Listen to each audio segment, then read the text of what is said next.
Hey you. Good evening and morning to you.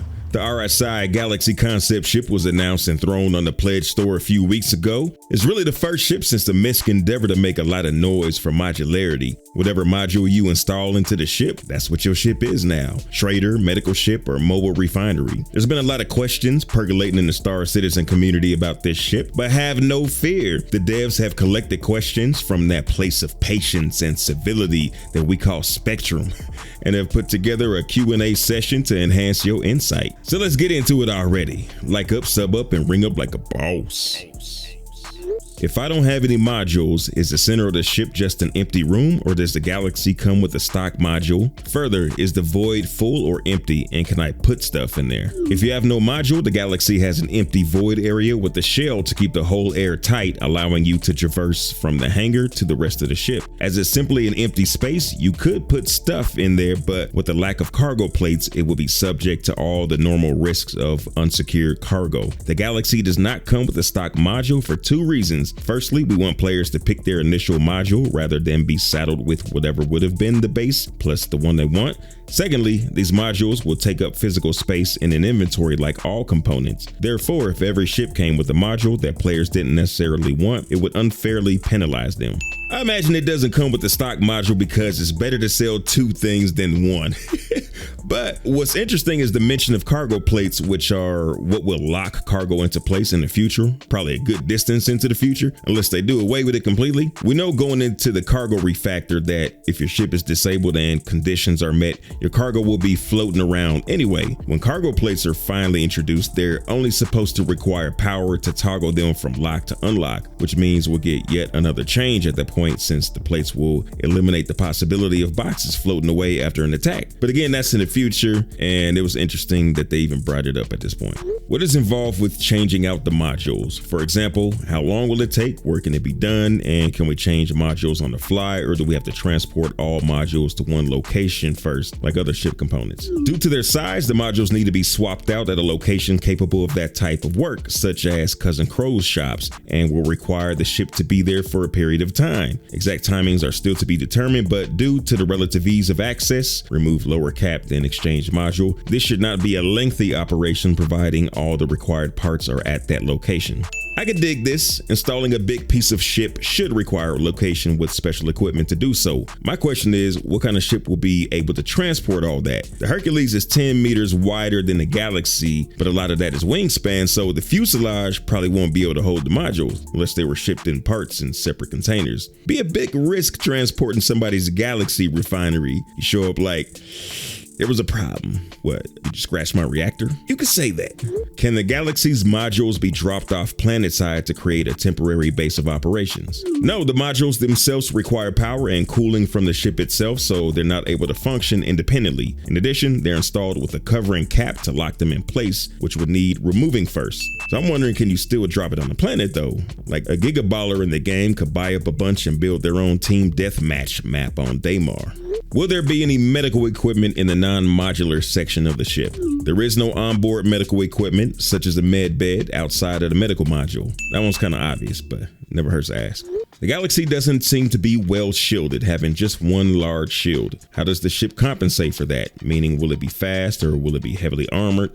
This is part of a longer term relook at how not just shields, but all components function across our ships. Expect to see more updates on this in the new year, along with further information on what ships are having alterations to their loadouts to accommodate it. In short, the Galaxy will be well shielded for its size, as the role of size 3/large shields will be significantly different to size 2/medium ones, and a lot of ships will find themselves with either fewer larger items or more than 2 smaller items to help provide greater gameplay depth. I don't know what they meant by large and small items. If you do, let us know in the comments. What is under the bridge? It's just cool looking visual design with no intended gameplay functionality. So there's a rule of cool. Can we get an explanation of what the 2 rooms on the first floor at the very front of the Galaxy are? On the upper deck, the front 2 rooms behind the bridge are for the crew lift and docking collar. On the lower deck, the forward room is for components, and the one further rearward is the crew locker/suit room for exiting the vehicle via lifts. Alright. Are any of the turrets pilot controlled? If not, does a pilot have any other weapons available to use? The pilot only has access to the missiles. The turrets are controlled by the crew.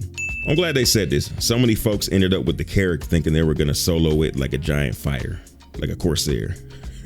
How does the Refinery module compare to the MISC Expanse's ability to run 6 separate refining jobs simultaneously? And does the module have any storage for refined ore on its own? The Galaxy Refinery module has both storage for raw and unrefined materials, outside of just saddlebag storage like the Expanse, as well as 2 reactors that are much larger than the Expanse's. So while it can run fewer simultaneous jobs, it can process much larger quantities per job and store them after.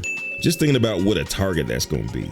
Gonna need some navigation rework love to make quicker work of rendezvousing in an out of the way spot to offload that quantanium. Don't want to be in the shipping lanes refining ore while somebody show up talking about, I am the captain now. Can the Galaxy refuel its quantum tank somehow from the refined quantum it has created in the Refinery module? There is no direct connection to the quantum tanks from the refineries, unlike the MISC Odyssey, so any refined quantanium by the RSI Galaxy is for sale or trade rather than automatic refilling of its own tanks. Fuel everywhere, but not a drop to refuel with.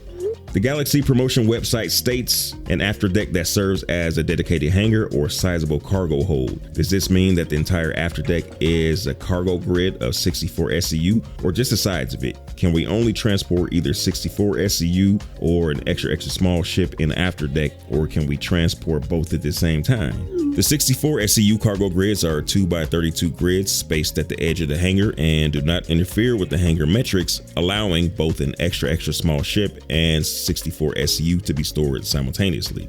So basically, you can put your Argo cargo in the back and have the full 64 SCU. If you somehow squeeze anything bigger, you're gonna sacrifice your cargo, or maybe you'll just crash the server. Wink. Can the cargo module be used as an improvised hangar, and can one use tractor beams to pull the Tumbril Nova or Atlas platform vehicles into the cargo modules? If you can fit the vehicle either through the door to the hangar or up the lift, then this is perfectly possible, but not intended. The cargo lift is capable of loading 2 32 SCU containers at a time, so vehicles up to and including the RSI Ursa will comfortably fit. This is a cool but expensive way to carry a Med Pisces and ground vehicle as a search and rescue ship, because you need a ground vehicle to rescue inside bunkers. Cheaper than a Carrack, more expensive than a Herc. What can you tell us about the Galaxy's maneuverability or speed capabilities compared to the Carrack and Constellation?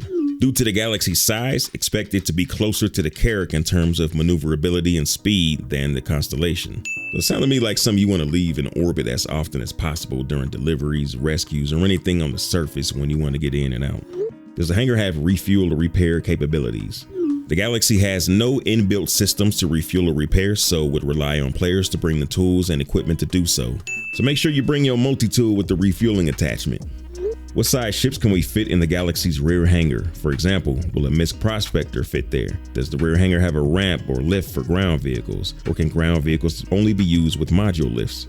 The rear hangar is an XXS hangar, extra small, and as such is not capable of fitting a MISC Prospector. However, the Refinery module is fully compatible with the Prospector and molds cargo saddlebags, so they can still offload their materials to be refined. The rear hangar does not have a ramp, as a ramp at the required angle would extend the ship's footprint beyond its designated hangar metrics, denying it the use of certain landing pads and facilities. Another lift at the rear would have minimal clearance for loading compared to the central module lifts. Therefore, only the central area is compatible with ground vehicles by design.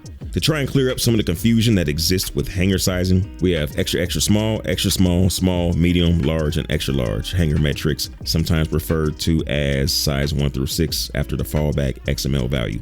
I think the X's and the S's and the M's and the L's suffice. Anyway, a ship must fit entirely within one of those sizes to spawn. However, we do not have all hangar sizes at all locations. For example, the smallest hangar at most space stations and landing zones is small, so any XX smalls or extra small ship spawns there instead. Landing pads at places like Port Olisar and Planetary Outposts go down to extra small. An example of ships that fit the extra small metric are the Anvil Pisces, Argo MPUV, MISC Razor, Origin 85X, and Origin M50. They didn't mention height requirements, which matters because you can fit some extra small ships in a Carrack hangar, but not others. Be pretty dope to see a Talon Shrike come screaming at the back when the Galaxy's under attack.